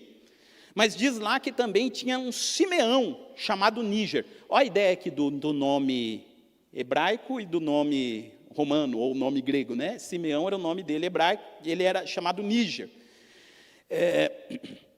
Lúcio Cirineu. Cirene era uma cidade do norte da África. Então, na igreja de Antioquia tinha judeu, na igreja de Antioquia tinha africano, E diz aqui que tinha Manaém, que fora criado com Herodes. Na igreja de Antioquia tinha um irmão que congregava que era da alta cúpula. Tinha sido criado com a família de Herodes. E disse que também, o Herodes, o tetrarca, e Saulo. Na igreja de Antioquia congregava gente de todo tipo, de diferentes raças ou de diferentes grupos étnicos e de diferentes posições sociais. Tinha gente que era da alta sociedade, tinha gente que não era, e todo mundo congregava aqui. E você percebe que nesse momento Paulo não tinha muito destaque, né? Porque dão a lista toda e dão um qualificativo, né, para cada um, e Paulo é o último da lista, né? Fala, e Saulo? De Saulo não se fala muito. Mas todo mundo congregava ali. Veja onde Deus mandou Paulo para ser preparado para o ministério. Lembra que eu disse lá no começo? Que Paulo ele foi usado por Deus para fazer essa transição, não é, do evangelho entre os judeus e gentios. Onde é que Paulo foi treinado para isso? Na igreja de Antioquia, onde tinha judeus e gentios convivendo juntos. É como se Deus levasse Paulo para Antioquia e dissesse, aqui em Antioquia, Paulo, você vai ver um modelo daquilo que eu quero fazer em outros lugares. Aqui tem judeu, aqui tem gentil, aqui tem rico, aqui tem pobre, todo mundo convivendo, e você está aqui no meio. Paulo entendia como isso funcionava na prática de uma igreja. Então, lá na frente, quando ele escreveu aos Efésios, dizendo que não tinha mais um muro entre judeus e gentios, ele sabia do que estava falando e já tinha experimentado isso na prática lá da igreja de Antioquia. O lugar onde nós crescemos faz às vezes parte dessa preparação que Deus está nos fazendo, como fez aqui para o apóstolo Paulo. E foi a partir de Antioquia, 13 anos depois da conversão de Paulo, que a Bíblia diz aqui no texto, no versículo 2, que servindo eles ao Senhor e jejuando, disse o Espírito Santo, apartai-me a Barnabé e a Saulo para a obra a que os tenho chamado. E aqui começa o ministério de Paulo, quando Paulo provavelmente tinha aqui os seus 41 anos de idade, e ele vai até seus 66 anos talvez, que foi quando ele morreu, e fez todas as viagens missionárias, escreveu todas as cartas que estão aqui no Novo Testamento, e algumas que também não estão no Novo Testamento, começou a partir daqui. Mas teve um longo período de preparação, e é interessante, irmãos, como que Deus preparou Saulo. Preparou Saulo no ambiente em que ele começou a exercer o seu ministério. Preparou ele espiritualmente, porque a Bíblia diz que Paulo ele foi arrebatado ao terceiro céu. E Paulo não era daquele que foi arrebatado ao terceiro céu e colocava essa informação no banner toda vez que ele ia pregar, né? Paulo, o homem que foi ao terceiro céu. Não.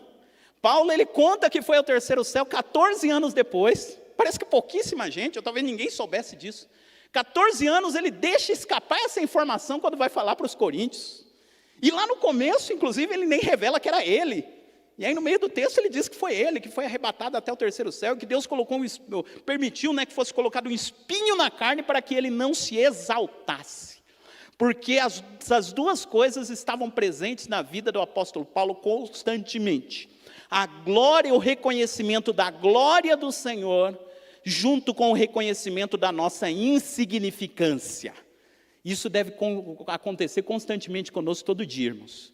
A gente tem que reconhecer o quanto o nosso Senhor é glorioso, ao mesmo tempo que nós somos insignificantes. Quando Paulo achava que era alguma coisa, ele lembrava do espinho na carne, e ele lembrava que ele era pó e dependia da graça do Senhor. Aleluia. Bom, irmãos, caminhando aqui já para o final, eu queria só falar um pouquinho sobre o tema que seria a aula de hoje. Paulo e o seu amor pela igreja. E o texto aqui que foi escolhido, né, para a lição, Paulo e seu amor pela igreja, é o texto que fala sobre a atuação de Paulo entre os irmãos de Tessalônica. E eu acho que falar um pouquinho de Tessalônica nos ajuda a entender como era o ministério, né, de Paulo. Na igreja de Tessalônica, irmãos, foi uma igreja, se os irmãos lerem Atos dos Apóstolos, quando fala da fundação da igreja de Tessalônica, a igreja de Tessalônica foi fundada assim num movimento muito conturbado, Conturbado ao ponto dos irmãos estarem fazendo os cultos na casa do irmão Jason, está lá em Atos dos Apóstolos, e o pessoal do lado de fora arrombando a porta, querendo entrar. Prenderam, inclusive, lá o dono da casa, queriam prender Paulo.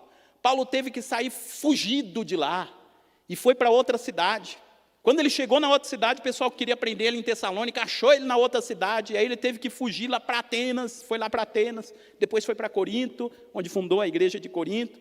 Então, lá em Tessalônica, foi um período assim de grande, muito conturbado para o apóstolo Paulo. E Paulo ficou lá em Tessalônica, talvez, por volta só de 2 meses. E assim, os 2 meses que Paulo pregou em Tessalônica foram meses conturbados, onde parece que não dava nem tempo dele parar e explicar assim mais detidamente as coisas para os irmãos de Tessalônica, porque tinha perseguição e gente arrombando a porta e tal. Paulo ficou só 2 meses, e nesses 2 meses ele falou para os irmãos: Jesus vai voltar, fiquem tranquilos, porque essa perseguição vai acabar, Jesus vai voltar. Mas não deu tempo dele explicar direitinho os detalhes de como seria o retorno de Jesus, né? E depois que ele saiu de lá, ele ficou sabendo que os irmãos tinham dúvida sobre o retorno de Jesus. E aí ele explicou isso na primeira carta aos Tessalonicenses. Uma igreja que ele ficou pouco tempo, e ele precisou, foi um adendo da mensagem do apóstolo Paulo, né? E depois que ele mandou essa sua primeira carta, parece que ainda restaram algumas dúvidas. E aí ele teve que escrever 2 Tessalonicenses. E aí eu queria falar isso para os irmãos. O cuidado que o apóstolo Paulo tinha, em meio dessa correria toda que ele vivia, com aquilo que acontecia nas igrejas. E a gente percebe que Paulo, que a gente tanto elogia, que a gente tem um trimestre dedicado ao estudo sobre o seu ministério, Paulo não foi bem compreendido em todos os lugares onde ele passou. Em Corinto tinha um grupo, ou melhor, tinha mais do que um grupo, que se voltou contra o apóstolo Paulo. Teve uma discussão pública, inclusive, envolvendo Paulo lá na igreja de Corinto, não é? E aí Paulo ele diz isso em uma das suas cartas, com o cuidado que ele tinha com todas as igrejas. Em algumas igrejas a situação era mais complicada, em outras não, e Paulo tinha que lidar com isso. E como que Paulo lidava com isso? E aí eu gostaria de terminar dizendo isso. O amor que ele tinha para com as igrejas. Como ele dizia que sofria dores de parto, né, por conta do cuidado com as igrejas. E uma outra coisa, que às vezes a gente nem sempre destaca no ministério de Paulo, que eu acho que é fundamental. Paulo não trabalhava sozinho. Se você ler a carta de Paulo, as cartas de Paulo, você vai ver que na maioria delas, sempre termina com Paulo citando os irmãos que ajudavam ele. Leia Romanos 16. E Roma foi a igreja que Paulo não visitou presencialmente, mas conhecia todo mundo da igreja. E ele faz uma lista agradecendo a Deus pela vida de todos os irmãos que tinham lá na cidade de Roma. Você vai ler lá Colosso, tem os irmãos lá em Colosso que ajudavam Paulo. O ministério de Paulo não acontecia sozinho. Tinha muita gente que fazia parte da equipe de Paulo. Isso é algo que a gente precisa aprender, tanto homens quanto mulheres. Que ninguém, por mais extraordinário que seja, por mais usado por Deus que seja, ninguém consegue desenvolver o seu ministério sozinho. Todo mundo precisa de alguém que dê apoio, de alguém que dê suporte e de que alguém que trabalhe junto. E Paulo, mesmo sendo quem era, e mesmo tendo consciência de quem era, reconhecia em todo tempo todos os irmãos que estavam ali batalhando com ele. Alguns abandonaram ele no meio do caminho, abandonaram, mas outros permaneceram até o fim. E Paulo sempre reconheceu isso. Então Paulo tinha uma equipe maravilhosa. Bom, irmãos, eu termino por aqui. Esses foram os pontos que eu queria trazer aqui para os irmãos. E o nosso desejo, enquanto professores da escola dominical, é que a vida do apóstolo Paulo possa nos inspirar a nós desenvolvermos o nosso ministério, entendendo que o apóstolo Paulo ele não era alguém perfeito, e é que não deu tempo da gente falar, mas Paulo teve alguns equívocos no seu ministério, Paulo teve algumas frustrações no seu ministério, Paulo teve algumas decisões erradas que ele tomou no seu ministério, mas isso não invalidou toda a obra que o Espírito Santo desenvolveu dentro dele. Deus deu uma missão para Paulo, e eu creio que Deus deu para cada um de nós a sua própria missão, os seus próprios desafios, e que a gente possa se inspirar no exemplo do apóstolo Paulo, de outros personagens, que mesmo na sua insignificância, que eles entendiam que eram pó, mas se deixaram ser usados pelo Espírito Santo, e a obra que foi feita foi por causa do Espírito Santo atuando através da vida deles. A obra foi feita por conta do Espírito Santo atuando na vida do apóstolo Paulo. E queira Deus que esta mesma obra possa acontecer na vida de cada um de nós, para a glória do nome do Senhor. Que Deus abençoe a vida de cada um dos irmãos. Muito obrigado. Amém. Graças a Deus. Deus continue abençoando o nosso pastor e professor Maxwell. Os irmãos estão contentes com essa aula? Digam glória a Deus, amém? Olha aí, todos contentes, graças a Deus, viu, irmão? Deus abençoe, viu? Pode sentar aí um minutinho. Quero dizer aos irmãos que a nossa irmã Silvana vai louvar ao Senhor. Nessa oportunidade estaremos aqui contribuindo, você que está em casa também poderá fazê-lo. Mas eu quero dizer o seguinte, no finalzinho aqui do pastor, né? Sem professor, sem alunos, não adianta que não existe o professor. E sem o professor não adianta que não existe o aluno, certo? Todos aqui têm que se unir para que aconteça. Então é isso que nós fazemos, é isso que eu peço a vocês, que no próximo ano, 2022, que está se aproximando aí, né? Se Jesus Cristo não voltar até lá, porque quem garante que ele não pode voltar até o dia 31, né? Quem garante isso para nós? Ninguém. Mas, se não acontecer, estaremos aqui em 2022.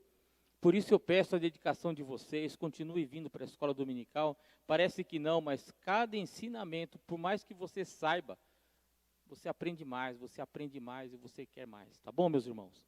Deus abençoe vocês. A irmã Silvana estará cantando o hino. Logo após este hino, eu não quero que você...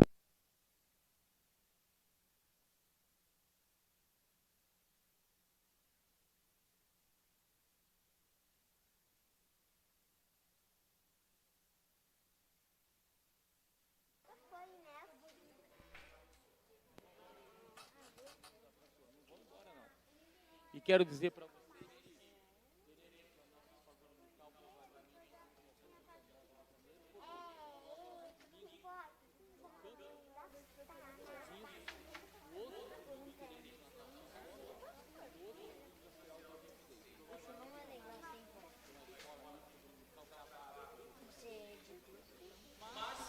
os irmãos da escola dominical estão atentos, fiquem atentos aos avisos.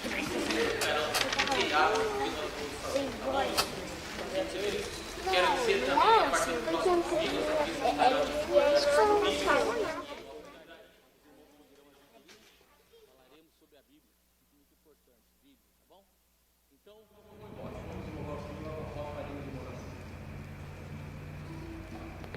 Glória a Deus. Primeiro eu falo para o Senhor, só representando aqui o ouvido do pastor Edson. Eu convido a todos nesta manhã, aqueles que estão assistindo, não sei se ainda está na programação, para o próximo ano estar conosco na escola dominical. Aprender mais da palavra do Senhor é muito bom para nossas vidas. Eu quero adorar ao Senhor com este louvor e convido a igreja a adorar comigo.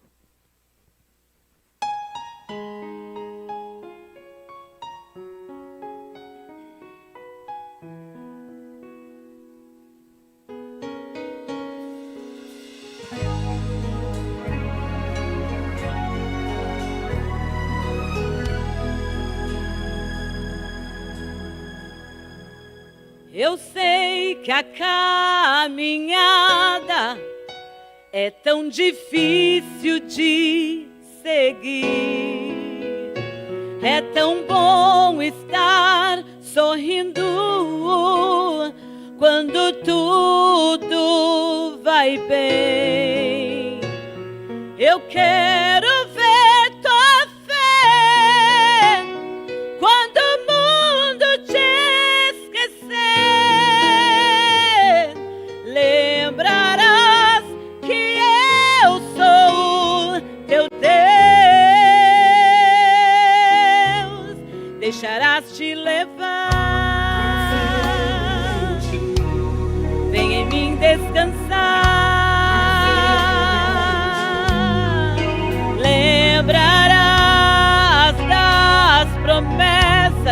que eu te fiz. Quando for impossível, clamarás a mim. Lembrarás que sou teu pai, ou me esquecerás. Senhor, eu confio em ti.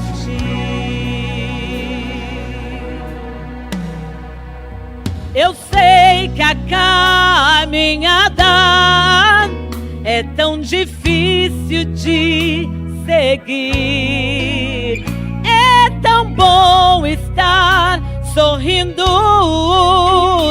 quando tudo vai bem. Eu quero ver tua fé quando o mundo te esquecer. Lembrarás que eu sou o teu Deus. E se chorares, mas se te machucares, lembrarás das promessas que eu te fiz. Mas e se for impossível, clamarás a mim. Lembrarás que sou teu pai, ou me esquecerás. Senhor, eu confio em ti. Eu confio em ti. Oh, oh, oh, oh.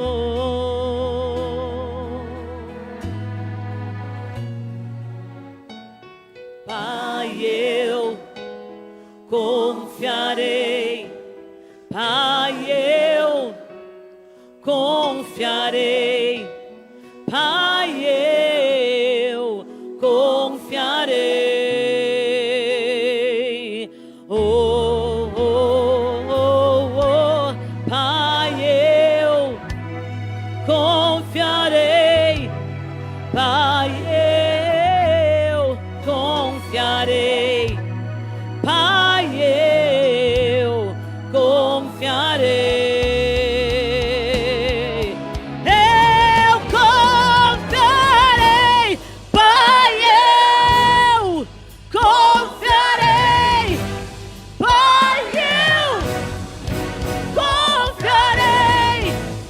Pai, eu confiarei. Oh, oh, oh. Pai, eu confiarei. Pai, eu confiarei. Pai, eu confiarei. Oh, oh, oh, oh.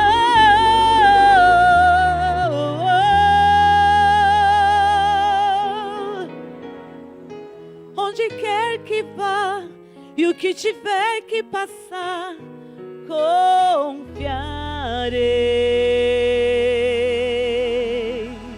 Glória a Deus, Deus abençoe. Glória a Deus, Deus abençoe a irmã Silvana, glória a Deus. Os irmãos da classe Crescendo em Cristo, desça mais, vem um pouquinho mais para frente aqui, ficam aqui, ó. Por favor, vamos. Irmãos, nós vamos aqui orar. Não me pergunte por quê, mas senti de fazer isso. Então vamos ficar em pé. Você que está nos acompanhando, receba esta oração, porque Deus tem coisas tremendas para fazer. Confie nisso, porque Deus é poderoso. Deus está no meio de nós. Glória a Deus por isso. Pastor Erivaldo vai fazer oração.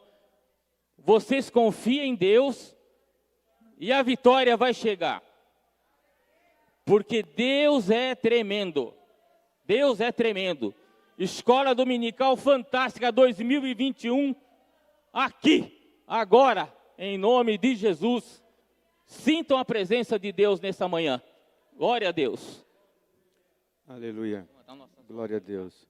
Deixa eu pedir a gentileza, a irmã com as crianças, a professora das crianças, traz as crianças para ficar aqui na frente. Isso. Depois da oração, irmãos, nenhum irmão vai embora, que a mídia vai fazer uma foto. Nós vamos descer, a superintendência vai descer para estar nessa foto, todo mundo bem compacto, sair nessa foto bonita. Eu quero fazer de novo a pergunta do nosso superintendente, irmão Edson. A aula foi boa, irmão? Que Glória aula, a Deus, glória que a aula. Deus, glória a Deus. E o Max, ele começa a aula dizendo dos pensamentos de Deus, que Paulo não imaginava até onde ia atingir a sua voz. E o que é interessante é que Paulo, quase 50% foi ele que escreveu, e o restante ele influenciou, porque os evangelhos sofreu influência dele. E eu olho para essas crianças agora, pode pôr bem na frente aqui, não precisa ser no corredor, na frente, no corredor vai ficar nós, isso. Olhando essas crianças aqui agora, qual dessas crianças vai ser a sua substituta, hein, Max? Qual dessas crianças vai nos substituir? Ô, glória, vamos lá, glória a Ó, Deus. criança, Aí, ó.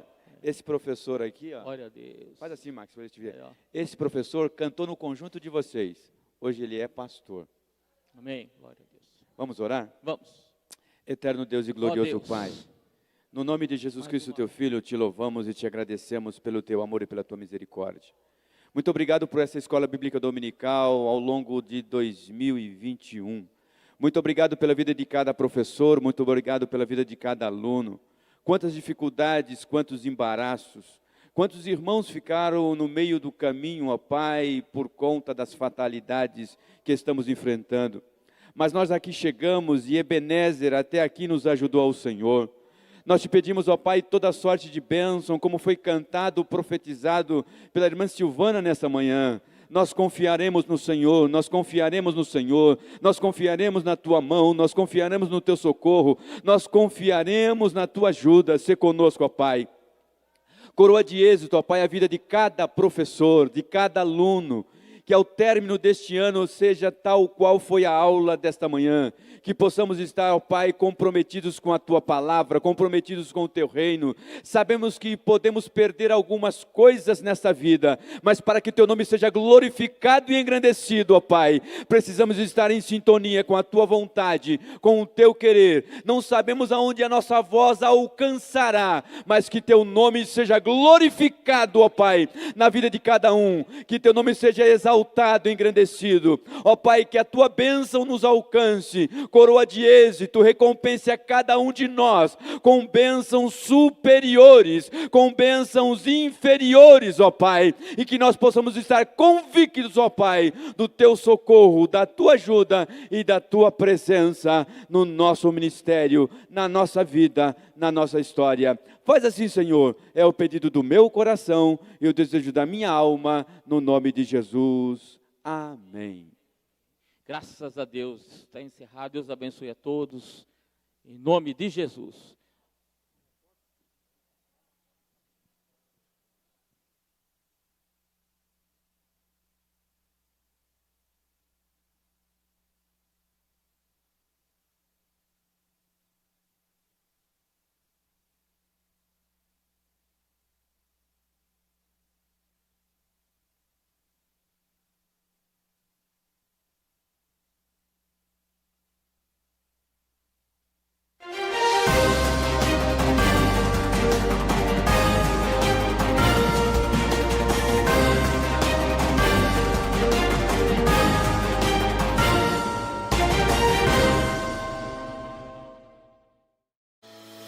O primeiro encontro de pedagogos, professores, bacharéis, estudantes e estagiários de pedagogia foi, sem dúvida, um marco no calendário de eventos da AD Perus.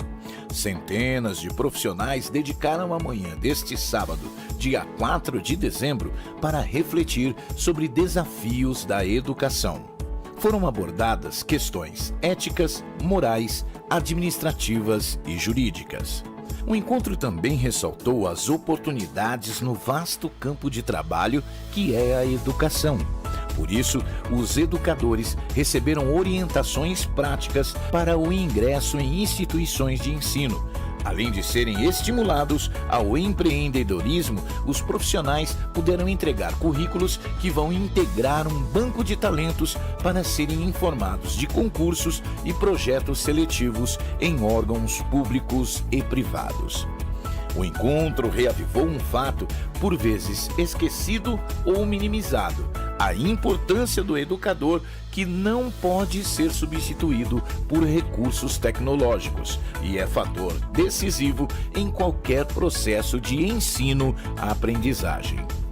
Como profissionais que servem a Cristo, o modelo máximo e perfeito na arte de instruir, os educadores cristãos sabem da relevância de sua missão, que deve ser exercida de coração para alcançar os corações dos alunos, aos quais têm o privilégio de conduzir pelo caminho do conhecimento.